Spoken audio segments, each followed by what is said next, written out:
Kimberly Kirkland with UAB Arts and Medicine, and our mission is to enhance healing and wellness for patients, their families, hospital staff, and communities we serve through the arts. We would love to know more about you. So if you are willing and able, please put in the chat maybe where you're Zooming from or your interest or connection to this topic. And if there's something that you are particularly interested in learning about today or hearing about today, if you'll please add that to the chat. And also please note this is recorded, so if you would prefer not to be visible on the recording, you can shut your camera off, but we would love to see you. And again, today, just want to mention, unfortunately, Dr. Michael Wilson is not going to be with us, but we are going to share a little bit about his work that in starting the Magic City Acceptance Academy. But more than half of LGBTQ youth in the U.S. report experiencing symptoms of anxiety and depression, and 45% have seriously considered suicide, according to the Trevor Project. Today we have Dr. Dwayne White. He is faculty at the UAB School of Education and the Counseling Program, and mental health counselor and UAB alum, Cade Bullock, joining us to discuss the challenges facing LGBTQ plus youth today, and help us learn about ways that we can better support the people we love from the LGBTQ community, the young people. So at this point, I will turn it over to Cade. Hey everyone, hope you guys are doing well today. Appreciate all of you being here to talk about this very important topic. So yeah, like Kimberly said, I am a UAB alum. I graduated not that long ago in 2021. I have my associate licensed counselor. I'm an associate licensed counselor and a national certified counselor. I have my own private practice right now where I specialize in LGBTQ issues, anxiety disorders, and trauma. I mainly use acceptance and commitment therapy, which I wanted to mention just because of how apt it really is to working with LGBT clients, those people who are in counseling programs right now. You know, this is for you. It's really important because gender identity, sexuality cannot be changed. So we have to learn how to accept it and accept the fact that there are a lot of people in this world who really don't want LGBT people to exist. I mean, it is a scary time, and we'll be talking more about that.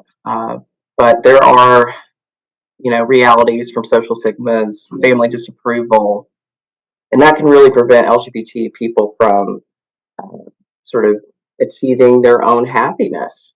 So being able to accept that those people exist, that there will be possible discrimination is important, but also ACT is all about commitment to values. So what I do is I help these folks find, you know, what they value the most, what's most important to them, and then you can go to goals and how to get there. So that's a big part of how I work with LGBT folks. So I did think I would share a little bit of my personal story because I think that could be important. It's a caveat to keep in mind that all LGBTQ people are unique in the ways they tend to describe themselves and how they experience being queer. And I may use queer interchangeably with LGBT, since that is a pretty accepted term at this point. These experiences can be different across race, gender, sexuality, socioeconomic status, and vary widely. So I am trans and bisexual. I tend to use terms such as transmasculine to describe myself, which basically means I'm on the non-binary spectrum, but mainly prefer and use masculine terminology. I had a really long journey to finding out how those terms fit me best. However, I knew from a young age that I wasn't comfortable being female. I didn't have any vocabulary or role models to really show what was possible for me at this time. I struggled for most of my life finding labels that didn't fit me best. And really, in the end, meeting other transgender people and seeing their happiness ultimately led me to making one of the most important decisions of my life, which was to transition. Um, this was not an easy decision for me, even though I had support due to social stigma, due to fears about being able to work, um, find partners, etc. Just exist and feel safe. Um, this is true in my experience as a therapist as well. Even with some types of support, it'd be really hard to transition for fear of consequences of judgment, interference with school and work, and even threats to personal safety. Oftentimes, these folks' personal happiness and fulfillment takes a back seat, um, which really leads to a lot of these development of anxiety, depression, and other mental health concerns. Okay, so we're going to talk about some of the challenges LGBTQ youth face, which is really a lot, and it can be a little overwhelming. Um, but I mean, in some ways, we're in an increased time of openness and opportunities for LGBTQ people. There's increased support, obviously, as much as there is hatred. Um, Social stigma has lessened to some extent. Youth also have access to social media. They can see LGBTQ role models and learn more about how to describe themselves than previous generations. I know that compared to me, there's a lot more out there in terms of people discussing, gender and sexuality and what it feels like, and um, what that looks like for people, which just simply didn't exist except maybe very small corners of the internet back, 15 years ago when I was growing up. However, with all these positives, there is still great challenges. Social change just moves slowly. It seems like for every forward progress we make, there's some backlash. Um, it's clear, and one thing I'll mention is that there is an onslaught of anti-transgender legislation going through our country right now. I'm sure most of you are aware of this. It's targeting youth, but make no mistake, I mean, adults are also a target that are coming. It's incredibly confusing and changing all the time. The Don't Say Gay law and the attempt to outlaw trans medical care for youth is here in Alabama and is extremely concerning for the overall health of these teens and kids in the state. While I can't speak at length about legal matters, I'm limited in my expertise really. As of right now, the anti trans medical bill is in the courts, so it is still legal to provide this care. As far as I know, it's still under great threat. Who knows what that determination may be? Um, Many trans teens, ones I work with, are terrified right now. If it becomes illegal to be transgender, period, there is no point to growing older. So, I mean, there is extreme worries about suicidality, depression, anxiety, etc. And, kids are limited in the control they have over their own life. Um, Advocating for trans rights is particularly important right now, and there are greater mental health threats to trans youth than cisgender youth, meaning assigned gender at birth. And make no mistake that I mean this persecution of trans people, ultimately their goal is to attack everyone. So I mean it can get to the point, and we should be worried about it affecting people besides transgender people eventually. Um, there are terrifying numbers when it comes to looking at mental health and suicide risk. I'll just briefly mention some. Kimberly mentioned a great study, which is the Trevor Project. They do, I think, I don't know how every so often they do it. I don't know if they do it every year, every few years, but they just came out with the 2022 um, survey, and it's 30. I think it was 30,000 participants, so it's pretty widespread. I think a really good quote to keep in mind is that Dr. Manisha Price, who's a researcher with them, said that these numbers vary greatly based on how these youth are treated. This is what I see as a therapist as well. There's this mistake that people use numbers of high mental health risk to reference how much LGBTQ people hate themselves. therefore they should stop being gay or trans. No, it's about whether or not we are accepted. Um, so yes, the reference of the 45% for how many youth are seriously considering suicide in the past year. It is 1 in 10 cisgender youth, and then nearly 1 in 5 trans and non-binary youth. So it's double basically for trans folks or trans kids. These numbers were, also increased for youth of color. If that is also factored in, that is even higher. The grim reality is these numbers drop once they turn 18. The longer we can keep them alive, the better outcomes they have, is truly what it looks like. These youth who felt high social support from their families reported attempting suicide less than half the rate, and fewer than 1/3 trans youth feel their homes are accepting and supportive. It was about half for gay and sexual minority youth. We know that these kids want mental health care. 82% of them want to see somebody about their problems, but 60% of those 82 were not able to receive care, which is concerning. This is due to fears about um, obtaining permission, afraid to discuss their concerns, feeling that people will overreact to like suicidal ideation, and not being taken seriously. 73% of youth report experiencing anxiety, 58 report depression, and then 73% of these youth have experienced discrimination at some point in their life. So really abysmal, scary numbers. And this is national, so it does take that into account. So knowing all that, what can we do to help?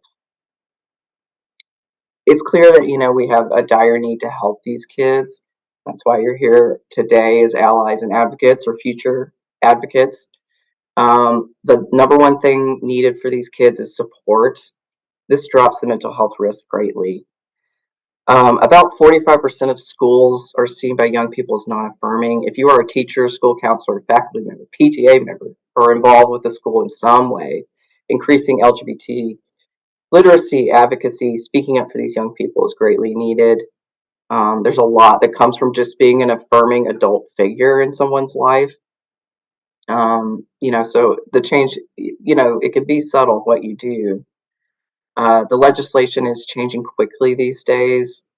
As far as I know, the Don't Say Gay law only applies to kindergarten through 5th grade. And for anyone not aware, this is not mentioning gender or sexuality to any of these kids. The way the law is written, though, it sounds like you can't mention gender or sexuality, period, even heterosexual or cisgender. So it is kind of funny how they wrote it.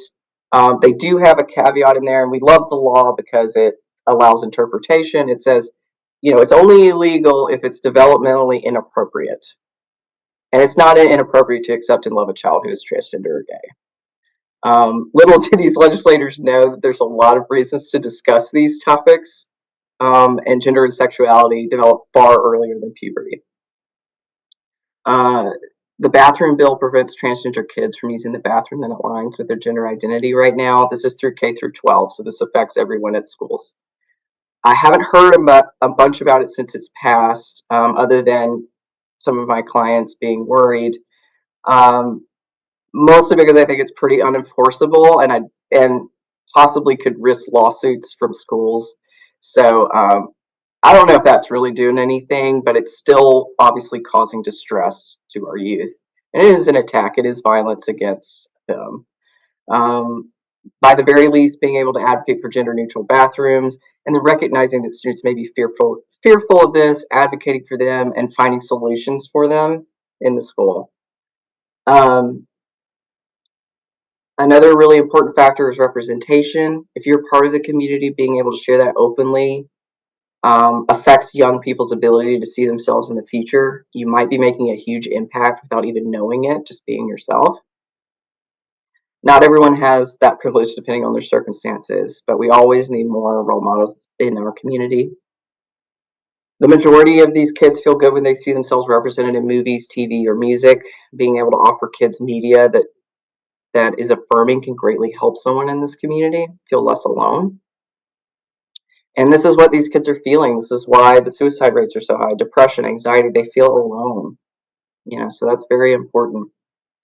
Then I just have a few other ways adults, parents, etc. can help.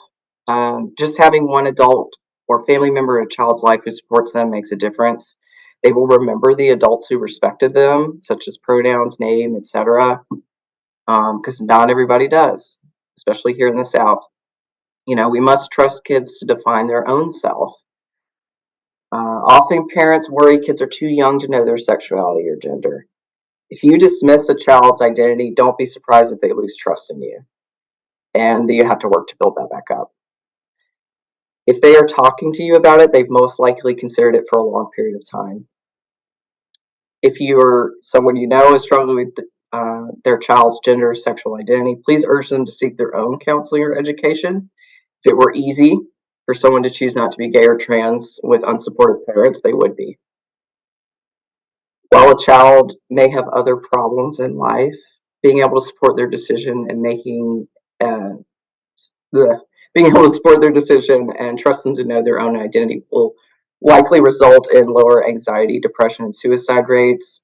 It also supports normative identity development, which is true for all teens. For trans youth, supporting their gender expression. For some, that might mean buying certain clothing, makeup, binders. Every teenager is looking to learn how to express themselves. This is no different. Kids often have to try some things to figure out what works best for them. Even if you have no connection to LGBTQ youth, advocating your support to others will help.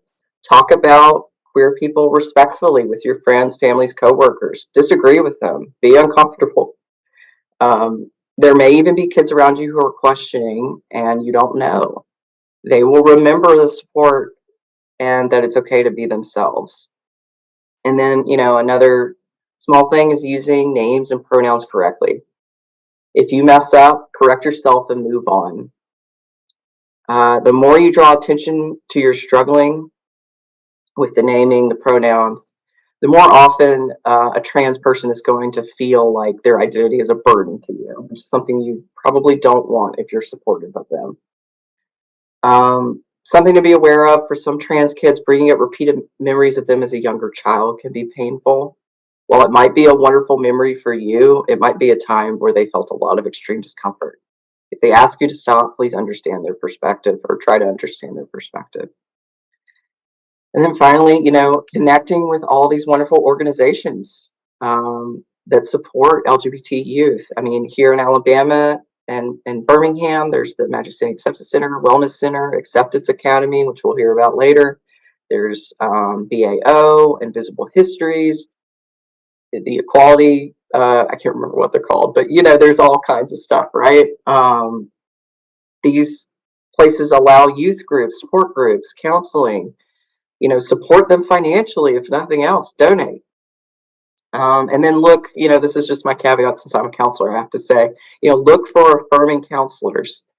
There's search criteria on psychology today. Not every person who lists themselves as affirming truly is as affirming as they say. Do your homework, do your due diligence, call and ask questions before booking an appointment for your child. Listen to your child if a counselor is not affirming or not a good fit. And that's pretty much all I got. Thank y'all. Thank you so much, Cade. Thank you for sharing your own story and then all of that important information. At this time, I want to turn it over to Dr. White and hear from him.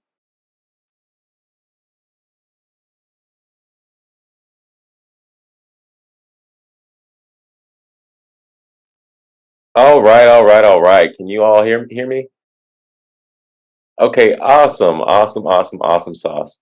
I'm really happy and excited to be sharing this space with you. I know I have limited time, maybe about 15 minutes, so this will be just a rough, down and dirty presentation and really trying to really emphasize this aspect of doing something, right? Like we all play a role and a part in being able to really advocate for LGBTQ plus youth, right?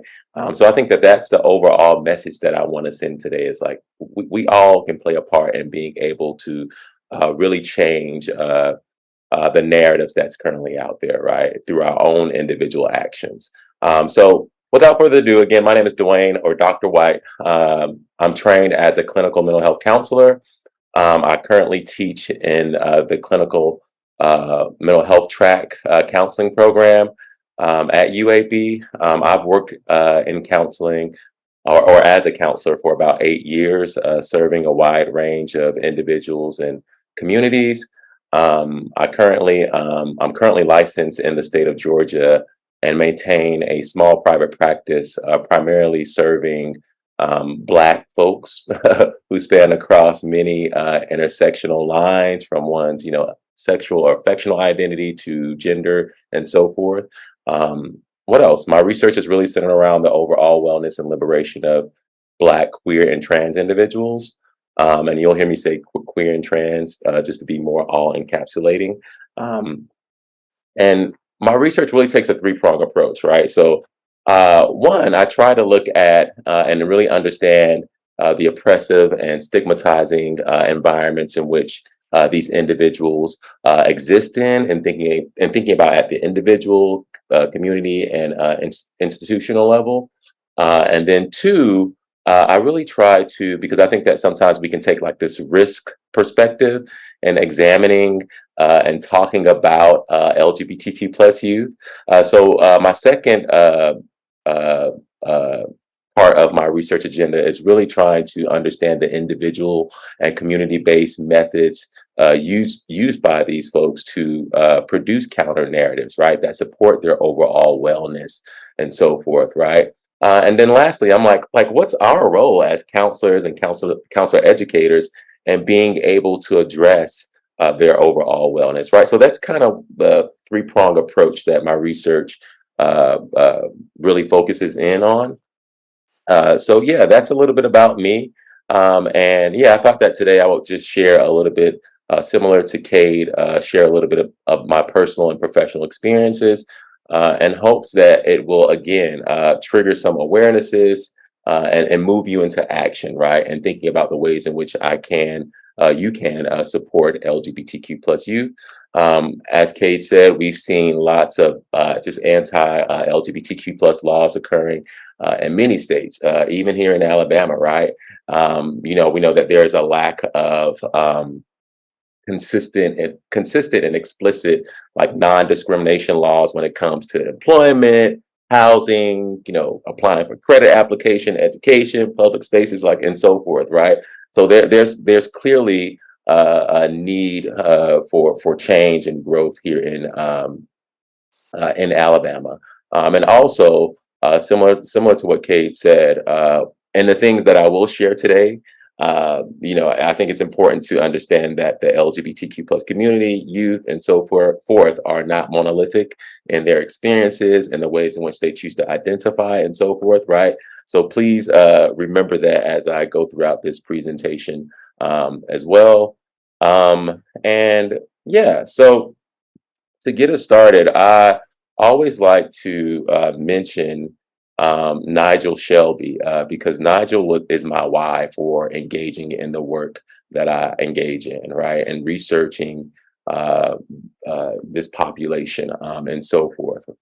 So I heard about Nigel a couple of years ago, I would say about 5 years ago. Nigel was a 15-year-old Black queer boy who completed suicide due to anti-gay bullying he encountered in high school in Huntsville. And I repeat, he completed suicide due to anti-gay bullying that he encountered at school, right? Not that there's something intrapsychically like deficit about Nigel, right?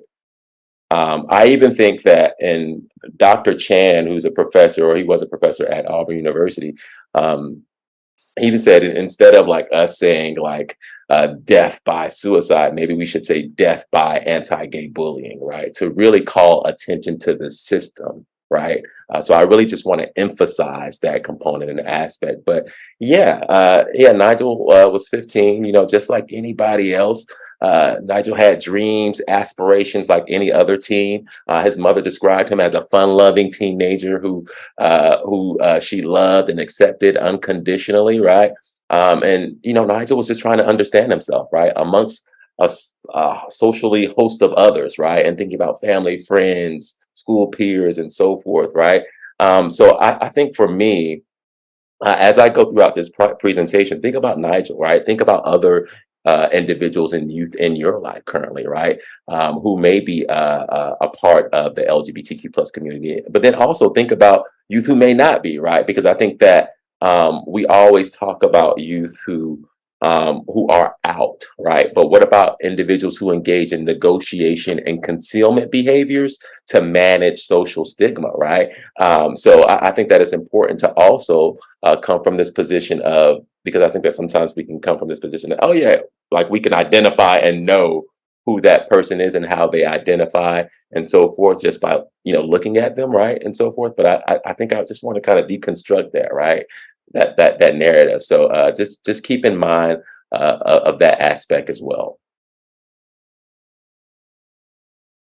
All right. So, in thinking about, I just wanted to talk just briefly, very briefly, about the experiences of Black LGBTQ plus IA youth, specifically in thinking about just development. I think about being a young teen and or youth and trying to really struggle to understand these intersecting multiple identities that you hold, right, amongst family, friends, social peers, community, church, and so forth, right? Media, right? It can be difficult, right? Because we live in a top-down adult world, right? Where you are told who to be, how to act, right, and so forth, right? It can be definitely difficult. And thinking about, like I said, again, navigating, one's racial ethnic identity, one's affectional identity, gender identity, and so forth, right? Um, like I even think about some of the messages that are sent, right, to these youth. Let's say, for example, I'm thinking about family, right, and we know that family can serve as a huge protective factor for reducing like psychological dysfunction and so forth, right, and just being able to buffer these youth against the negative consequences of like stressful experiences, right. But let's say that someone doesn't come from that type of affirming environment, right?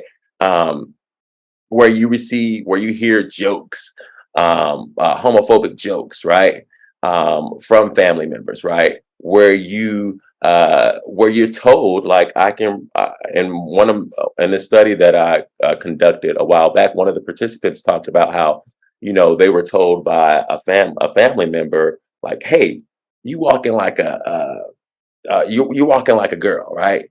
And being picked on by family members because of the way in which they walk, right? And assuming that and say you're walking gay. Basically, that was the comment that was made, right? So I think about these different messages that youth are sent on a daily basis, right? And what does that communicate to you, right? How does that impact one's overall self, how we view the self, and so forth, right? I think about too. How in thinking about one's racial ethnic identity and that aspect and component, I think about some of the messages I received growing up, and being told that, hey, Dwayne, you are the whitest Black guy that I've ever met, right? Like, what does that communicate? What does that actually mean, right? And receiving that comment, right, that I lack the intelligence, right, and so forth, based upon being my racial ethnic identity, right? I can remember being called names, growing up, and thinking about like being called crosswalk, right? Because of the color of my skin, because I'm very dark skinned, right? The crosswalk is it's black, right? So So I think about, again, the intersections of navigating one's racial ethnic identity, these different gender types of messages surrounding masculinity and so forth that one may receive, right? In addition to one's, affectional identity and those types of homophobic messages and jokes that youth can receive, right? And just trying to navigate all of that while trying to understand myself, psychological changes, physiological changes, right? It's a lot happening, right? At that age, right? So I think it's important for us to be aware of the ways in which we engage with these youth, right? Because we may not be consciously aware of the different messages that we are sending as well. And I think it's also important for me to note how some of the research surrounding this also looks at how um, Black parents and families will prepare their children for racial bias, right?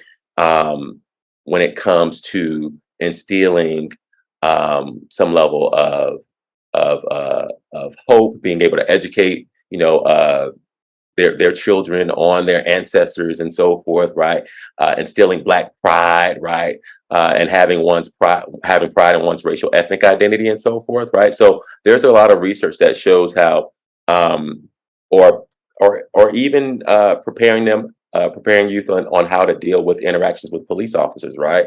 So there's a lot of research surrounding like preparation bias surrounding one's racial ethnic identity, right? But while Black families and parents may uh, provide or prepare these youth to deal with racial bias and so forth, right? There's a lack of assistance with assisting these youth in dealing with maybe heterosexist messages and things like that they may experience, right? So we see that there's a gap there, right? There is some research that suggests that these youth may be able to use the ways in which they're prepared to deal with bias related to their racial ethnic identity. They're able to kind of use that to deal with the just homophobic messaging and things like that, right? So there's some research that shows that they may be able to use those types of skills that they've gotten from their parents to kind of deal with heterosexism and so forth. But there's just a scant amount of research in that area to confirm that. But that's just something to kind of be mindful of as well. But yeah, so again, ultimately, I think it's important for us to really think about the ways in which, these different messages that one receives from their environment can lead to some level of internalization, right?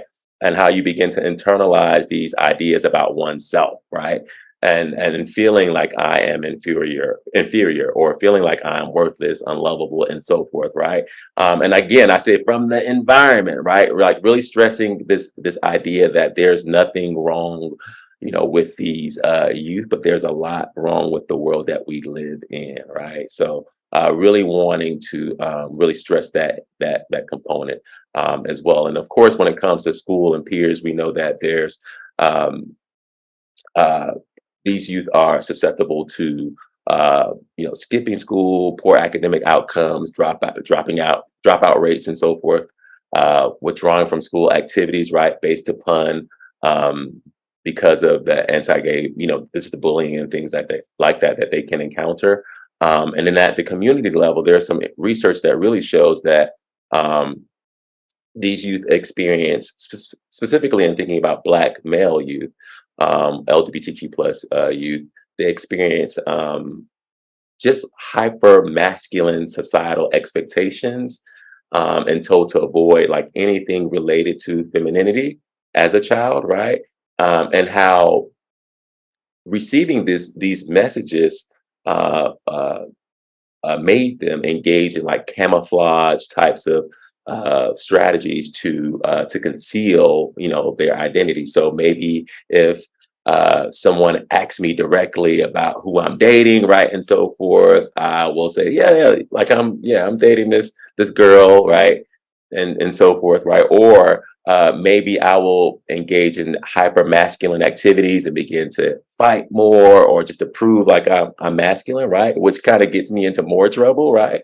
Uh, but in engaging in camouflaging or negotiating or concealing one's identity, right? It can lead to lots of, just like, it can have an impact, right?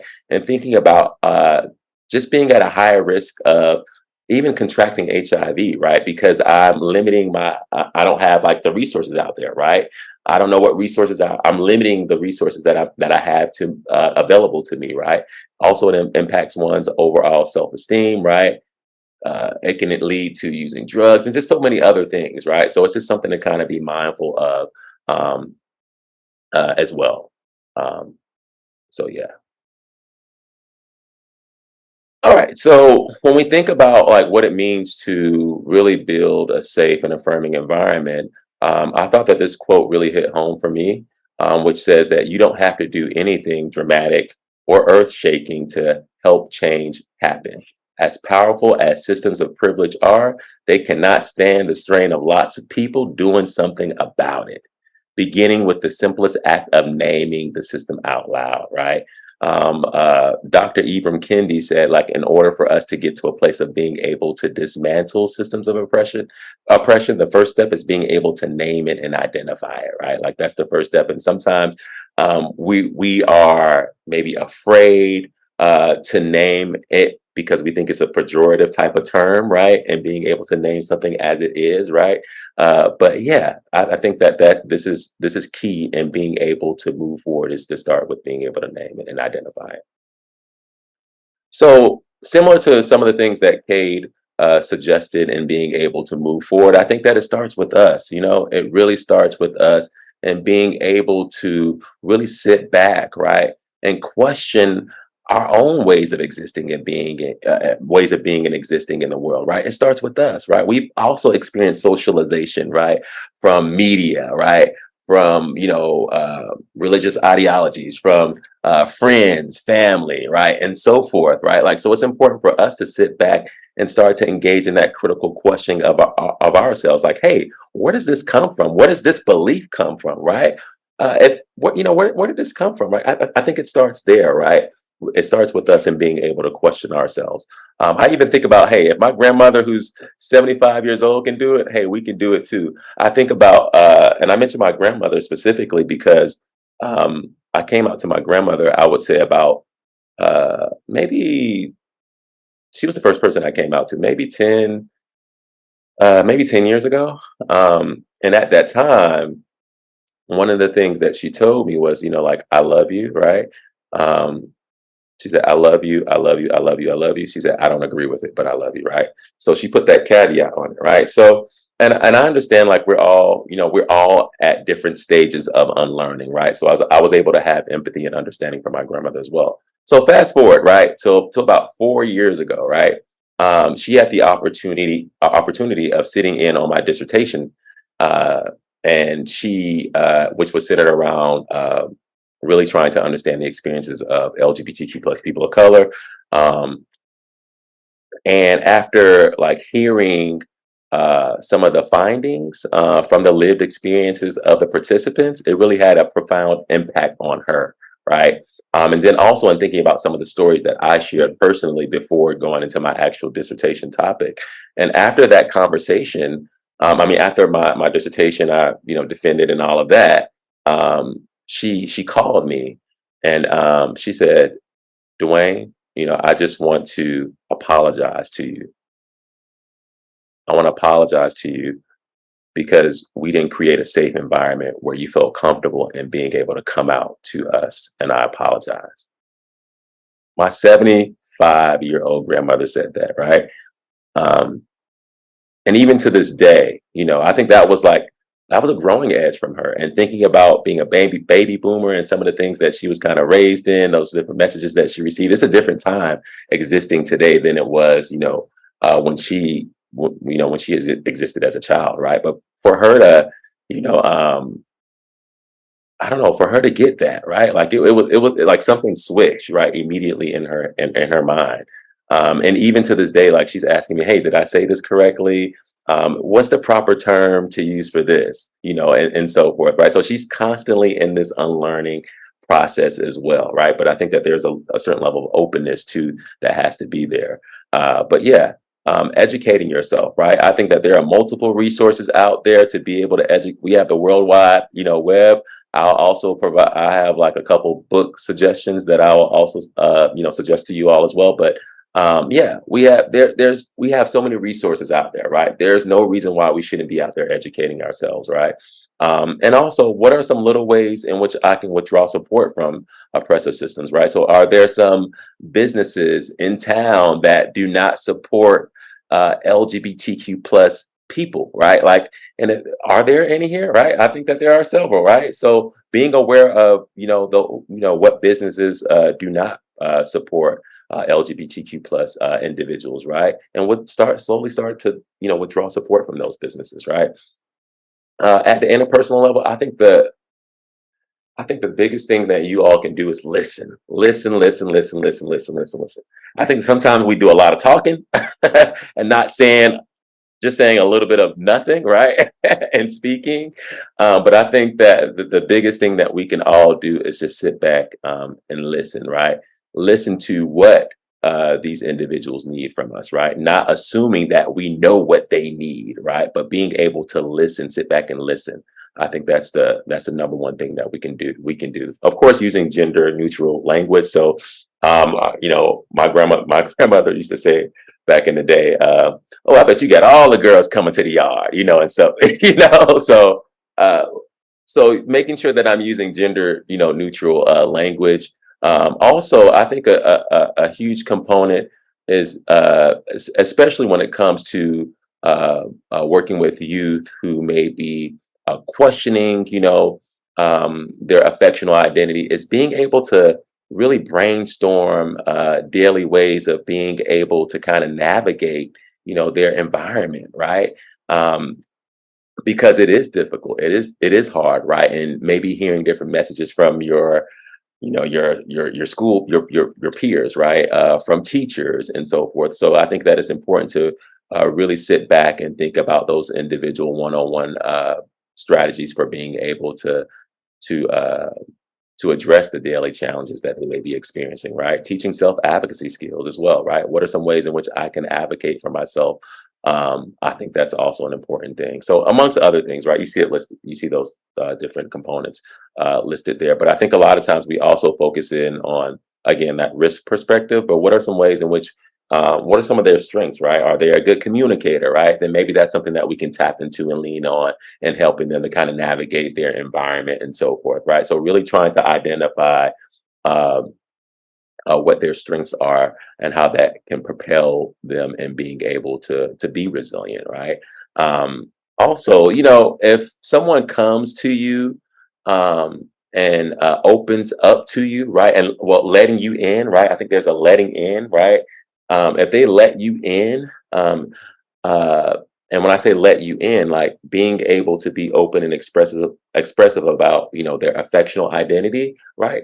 You protect their privacy, right? So being sure, don't of course, if they're not harming themselves and others and so forth, right? Like that's, like, we all know that, right? But it's important to make sure, because you are a safe space, right? So making sure that I don't damage that relationship, right, at all. And then, as Kate said, making sure that you get involved. There are multiple, organizations out there to become a part of, right? Don't let anybody, again, set the standard for you. You can begin to take action now, right? And it can start simply with you being able to start with questioning those unquestionable beliefs that we've been taught, right? Or even picking up a book and educating myself, right? So it can start from there, like just start somewhere, right? And then, of course, at the public systemic level, those are some other things that you can do: donate money, sign petitions, and so forth. Um, so yeah, start working for change today. Here are some different maybe books that could be helpful for not only parents, but I think that just other individuals who are looking to really understand language and terms and how to communicate, but also like thinking about my own individual process and being able to navigate my own thoughts and feelings and so forth, right? So these are some different resources here that you can tap into. I think what I'll do is I'll share this with Kimberly, and she'll provide you all with this PowerPoint with these resources as well. So yeah, that's my time. Again, I just want to say that, hey, there is nothing wrong with LGBTQ plus youth, but there's a lot wrong with the world that we live in, right? And I say again, be the change that you want to see in the world, right? It starts with us. We can take small risks, thinking about what those small risks are for us, right? Because I think it looks different from person to person, right? So for me, the risk that I take is in the research that I conduct, right? And being able to really think about what does it look like to support this community and this population, right? From a counseling lens, right? Being able to think about what affirmative like interventions and look like, right, for counselors, right, through educating others, right, and so forth, right. So really sitting back and thinking about like, what does that look like for me? I think is the first step. But again, thank you, and yeah.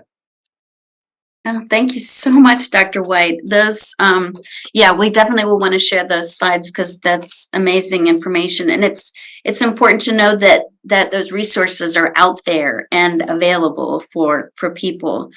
Any last thoughts, Kate or Dr. White have? I so appreciate everyone being here today, and especially Kate and Dr. White sharing this. Not only just important information, but your own personal stories, which they're so powerful. So yeah, just wanted to, Kate, any last things that you want to share, or any thoughts after having watched the Magic City Acceptance Academy piece? I mean, I just think it's amazing. Any way that y'all can help support the Magic City Acceptance Academy, the more awareness that is around and support, the better. I think I just teared up watching that. I hadn't actually seen it before. I knew the information, but I hadn't seen it. And it's just, I mean, it is really touching. And yeah, absolutely. Kids just want to be accepted, and they will excel once that happens. So yeah, I think there's a lot of reasons to be hopeful in the face of all this adversity right now. Thank you, Kate. Dr. White? Yeah. I don't have anything substantive to really add. I think that there's just so much power in stories, right? And hearing some of the stories that were told and watching this short, video, I think that oftentimes we talk very cognitively about these things, right? But I feel like that affective part is a place of learning as well, right? So if anything, I think just being able to tap into that aspect, that affective learning part, a little bit more was one of the takeaways that I got from this video. So yeah, keep doing the work. Again, like I said, do something, take some small risks, right? And yeah, I'll also put my email address in the chat. So if anybody wants to, talk more research or thinking about ways in which they can kind of get engaged and so forth, please reach out at any time. Thank you so much, Dr. White. And yeah, but watching that made me think back to your grandmother, and when she heard you talking about some of the stories and how that took it to a whole nother level. So absolutely, just like coming from that place of hearing someone's personal story and having empathy toward them as just a human being, a fellow human being. And yes, so we're going to, Dr. White's going to send us his PowerPoint, so we'll share that with everybody on the call. Thank you so much for being with us. Thank you so much, Cade. Thank you so much, Dr. White. You both have so much wisdom and had so many wonderful things to share. And then I just do want, next month is Mental Health Awareness Month. So our next virtual Mental Health Monday will be on May 15th. And we're going to talk about suicide prevention and prevalence. So please join us. But thank you so much.